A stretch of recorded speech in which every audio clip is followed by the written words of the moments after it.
నమస్తే, నేను మీ Pravalika. Welcome to Kiran TV. ప్రస్తుతం మనతో పాటు జ్యోతిష్య వాస్తు నిపుణులు జేఎస్ శర్మ గారు ఉన్నారు. నమస్కారం గురుగారు. నమస్కారం. గురుగారు, శివరాత్రి గురించి మాట్లాడుకుంటున్నాము. అయితే శివరాత్రిలో ఆ రోజు ముఖ్యంగా చేయవలసింది ఉపవాసం.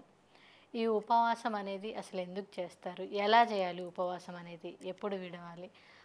కొంతమంది ఏంటి అని అంటే కొత్తగా స్టార్ట్ చేయాలి, ఉపవాసం చేయాలి అని అనుకునే వాళ్ళు ఎలా చేయొచ్చు అంటారు? దాని గురించి వివరించారు. శ్రీ గురుభ్యో నమ. శ్రీ మహాగణాధిపతయ నమ. శ్రీ మహాసరస్వత్యై నమ. హరి ఓం శ్రీమాత్రే నమ. చాలా చక్కటి ప్రశ్న అడిగారండి. ఎందుకంటే అందరికీ ఉపవాసం అనే దాని గురించి తెలుసుకునే ఉంటారు. ఎందుకంటే ఉపవాసం అనో లేకపోతే ఏకాగ్రత చిత్తంగా ఉండడం అనే ఒకటి తెలుసు అందరికీ. ఎందుకంటే ఏకాదశి ఉపవాసాలు ఉండే వాళ్ళందరికీ అదే తెలుసు ఎక్కువగా. అవును. అసలు విషయం ఏంటంటే ఇక్కడ మనకు ఆశ్రమ వర్ణాలు అని కొన్ని ఉన్నాయి. ఇది తెలుసుందో లేదో, ఆశ్రమ వర్ణాల గురించి కొన్ని ఉన్నాయి. ఈ ఆశ్రమ వర్ణాల్లో మనకు గృహస్థాశ్రమ వర్ణం ఒకటి ఉంటుంది. ఇది అయిన తర్వాత సన్యాసాశ్రమ వర్ణం, వానప్రస్థం తర్వాత సన్యాసాశ్రమం. మరి ఈ వర్ణాశ్రమ ధర్మాల్లో కొన్ని నియమబద్ధాలు ఉన్నాయి. మన వర్ణాశ్రమ ధర్మాలు ఇప్పుడు చేయట్లే కదండి. మామూలుగా మనం శివరాత్రికి ఉపవాసం గురించి కదా మాట్లాడుకునేది అని అంటే, అక్కడ వర్ణాశ్రమ ధర్మంలో చివరగా చెప్పారు కొన్ని. సన్యాసాశ్రమ స్వీకారం చేసేటప్పుడట సర్వసంధ్య పరిత్యాగంతో ఉండాలి. అంటే సంఘంలో ఇంకా నీకు అంటూ ఏదీ లేదు, ఈశ్వరుడు యొక్క సాన్నిధ్యాన్నే పొందుతున్నానని చెప్పి మనసు సంకల్పం లగ్నమై ఉండాలి. మనకు లింగ పురాణంలో తెలుపబడింది ఏంటంటే కనీసంలో కనీసం 12 సంవత్సరాల వరకు ఉపవాసం ఉండమని రాసింది శివుడి కోసం. 12 సంవత్సరాలు. అసలు 12 సంవత్సరాలకి ఎందుకండి అది డినోట్ చేశారు 12 అనేది? మన భారతీయ సంస్కృతిలో 12 సంవత్సరాలకే ఇదివరకు కాలంలో పెళ్ళిళ్ళు జరిగేవి. ఓకే. ఇప్పుడు పెళ్ళిళ్ళు కనీసంగా 36 ఏళ్ళకైనా అవుతూనే ఉన్నాయి వాళ్ళ కాలంలో. ఎందుకంటే అప్పుడు ఉండేటువంటి స్థితి వేరు, ఇప్పుడు ఉండే స్థితి వేరు అని చెప్పి, ఇప్పుడు ఏదో ఆర్థికంగా బలోపేతం కావాలనో, ఇల్లు ఉంటేనేమో కారు ఉండాలనో, కారు ఉంటేనేమో ఇల్లు ఉండాలనో, రకరకాల ఇక సెటిల్ అయిపోయిన తర్వాత వివాహం చేసుకోవాలి అని చెప్పి కోరికలు ఎక్కువగా ఉన్నాయి. మరి అప్పటి కాలంలో మరి వీళ్ళు 12 ఏళ్లకే చేసుకునేవాళ్ళు. అందులో 12 ఏళ్ళకి కూడా మనకు బాలారిష్ట దోషాలు అనేవి ఉండేవి. పిల్లగాడు పుట్టిన తర్వాత బాలారిష్ట దోషం చెప్పేవాళ్ళు. అంటే 12 ఏళ్ల వరకు జాతకాన్ని కూడా రాయించకూడదని చెప్పబడింది. మరి ఇవన్నీ చూసుకుంటే 12 ఏళ్ళకి ఇవాళ మనం పాటిస్తున్నామా అంటే పాటించట్లేదు. అదే అమెరికా వాళ్ళైతే వాళ్ళ 12 ఏళ్ళకే సిటిజన్షిప్ ఇస్తున్నారు, పౌరసత్వాన్ని. చూడండి, ఇక్కడ భారతదేశంలో మనం పుట్టి ఉండి కూడా పౌరసత్వాన్ని మాత్రం అమెరికా వాళ్ళు ఇస్తున్నారు 12 ఏళ్ళకి కాగానే. మన భారతదేశంలో దాన్ని మళ్ళీ 21 ఏళ్ళకి మార్చారు ఇప్పుడు కాలంలో. రీసెంట్గా 1 సంవత్సరాల క్రితం 18 నుంచి 21 మార్చేశారు. చూడండి, మనకి ఇంకా ఏజ్ ఎంత గ్యాప్ పెరుగుతుందో. అంటే సంతతి పెరగాలని లేదు, వృద్ధులు పెరగాలని ఉంది. దీన్ని బట్టి చూస్తుంటే సంతానం పెరగడం కాదు, వృద్ధులు పెరిగే పరిస్థితికి వచ్చింది భారతదేశంలో. వృద్ధులు పెరిగితే మంచిదే, కానీ వాళ్ళు సక్రమంగా నియమబద్ధంగా ఉన్నారు అని అంటే పెరిగినా ఓకే. కానీ సక్రమంగా ఉంటారా అంటే ఏదో ఒక రోగాలు అనేవి ఈ కాలంలో వస్తున్నాయి. కారణం ఏంటంటే అటువంటి ఆహార నియమాలు మనకు తప్పే. ముఖ్యంగా ఇక్కడ తెలుసుకోవాల్సిన నియమాలు ఏంటంటే ఆహార నియమాలు తెలియాలి. ఉపవాసంలో మనం ఏం చేస్తామంటే కేజీలు పుచ్చకాయ పండ్లను, శనక్కాయలను, దొరికే అన్ని మార్కెట్లో అన్ని పండ్లు, రకరకాల పండ్లు తీసుకొచ్చుకుంటాం. ఫ్రెష్గా ఉండే పండ్లు, ఏదో ఇంపోర్టెడ్ పండ్లని, అన్ని రకాల పండ్లు తెచ్చుకుంటాం. అసలు జాగరణ అనేది ఏంటి? ఎంతవరకు మనం ఉండగలిగితే అంతవరకు ఉండాలని చెప్పి అన్నారు. ఉపవాసంగా ఏవి తీసుకోకుండా, అంటే పండ్లు కూడా తీసుకోకుండా మరి మంచిది, కానీ ద్రవ పదార్థంగా తీసుకోవాలి. ద్రవ పదార్థం అంటే ఏంటి? ఇక్కడ మీకు ఇదివరకు చెప్పాను కదా, 12 ఏళ్ళ వరకు ఉపవాసం ఉండాలి అని. కనీసం 12 ఏళ్ళు లేని వారు 6 సంవత్సరాలు ఉపవాసం ఉండమన్నాడు. కనీసం 6 సంవత్సరాలు ఉపవాసం లేని వాళ్ళు ఏం చేయాలి అని అంటే కనీసం సంవత్సరం అని అన్నారు. కనీసం సంవత్సరం కూడా ఉండలేము అనుకున్న వాళ్ళు 6 నెలలు అన్నాడు. 6 నెలలు కూడా ఉండలేని వాళ్ళు కనీసం 12 రోజులు ఉపవాసం ఉండాలని నియమం పెట్టారు. 12 రోజులు ద్రవ పదార్థాన్ని తీసుకుని ఉపవాసం ఎవరైతే చేస్తారో వాడు మరణించిన తర్వాత కైలాసాన్ని పొందుతారని శివలింగ పురాణం తెలుపబడింది. మరి ఆ 12 రోజులు కూడా ఏం చేయాలయ్యా అంటే శివుడికి దేవతలకి సంబంధించిన ఆరాధనా క్రమంలో తప్ప వేరే ధ్యాస ఉండకూడదు. ఆ 12 రోజులు కూడా 12 రోజులు నిత్యం ఇంకా దేవతాస్మరణ చేస్తూనే అభిషేకమనో జపమనో తపమో ధ్యానమో ఏదో దేవతారాధన చేస్తూనే ఉండాలి. ఓకే. ఎక్కడ మనకు సమయం అనేది నిద్రాణంలో ఉండకుండా చేయాలి. నిద్రాణం వచ్చినా కూడా మళ్ళీ ఇబ్బంది. నిద్రాణం లేకుండా ఉండాలంటే అయ్యే పని కాదు. ఎందుకంటే మనం ఆల్రెడీ కొన్ని మందులకు అలవాటు పడిపోయినాం.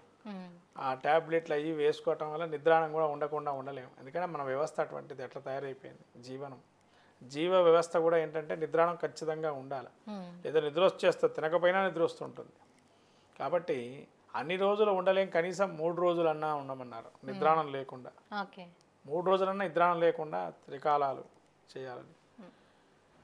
కాబట్టి ఉపవాస దీక్షలో ఎటువంటి ఫలాన్ని తీసుకోకుండా ఉండడం మంచిది. ఒకవేళ ఫలం తీసుకోవచ్చినట్లయితే రాత్రి సమయం దాకా ఏదైనా శివ ధ్యానము, శివాభిషేకము లేకపోతే శివ వ్రతమనో ఏదో ఒకటి చేసుకొని అది పూర్తయిన తర్వాత ఫలాన్ని స్వీకారం చేయాలి.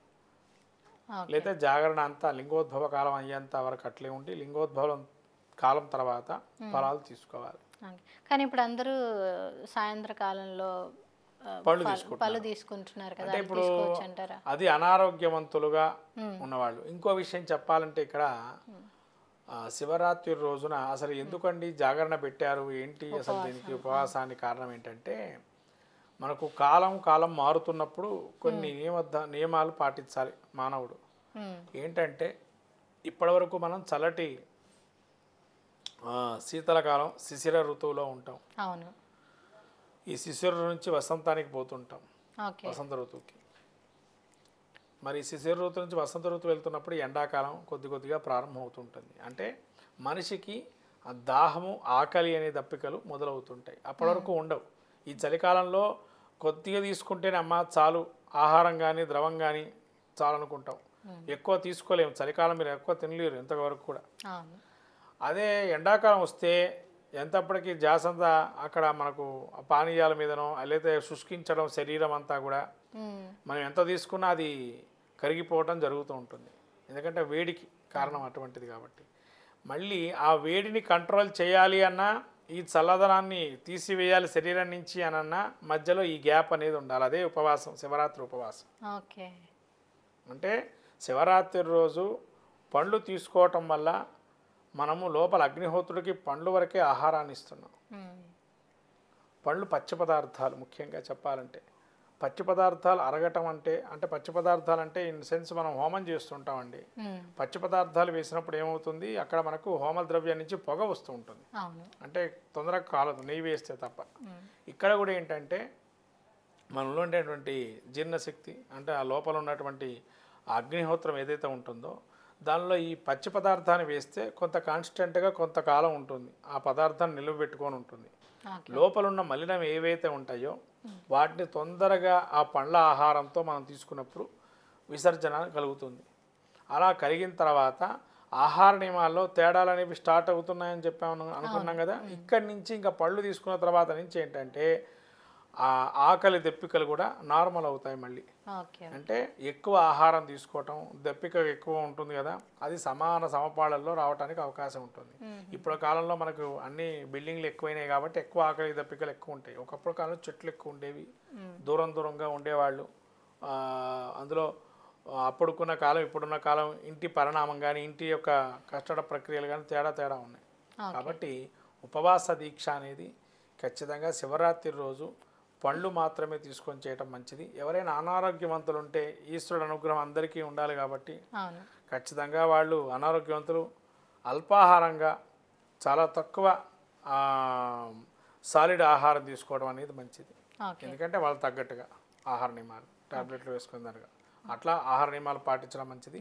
పళ్ళల్లో ముఖ్యంగా మనం పచ్చి ఖర్జూరం చాలా ముఖ్యంగా తినాలి. ఈ నియమాల్లో పచ్చి ఖర్జూరం ఒకటి, తర్వాత పుచ్చకాయ పండు. ఇది ఏంటంటే సీజనల్గా మనకు వచ్చేటువంటివి కాబట్టి వీటిని మనం తీసుకోవటం వల్ల మన ఆరోగ్యానికి కూడా మంచిది అని చెప్పబడింది. అందుకని వీటిని ఎక్కువ నైవేద్యం పెట్టి తీసుకుంటూ ఉంటాం. ఖర్జూరకాయని ఖచ్చితంగా పచ్చి ఖర్జూరాన్ని పెట్టి తీసుకోవాలి. ఓకే. అంటే ఉపవాసం ఎలా చేయాలి దాని గురించి అనేక విషయాలు తెలియజేశారు. ధన్యవాదాలు గురువుగారు. చూశారు కదా, ఉపవాసం గురించి గురువుగారు ఎన్నో విషయాలు తెలియజేశారు. ఈ వీడియో కనుక మీకు నచ్చినట్లయితే లైక్ చేయండి. అండ్ మరిన్ని ఇలాంటి వీడియోస్ కోసం కిరణ్ టీవీ భక్తి ఛానల్ని సబ్స్క్రైబ్ చేసుకోండి. Thank you.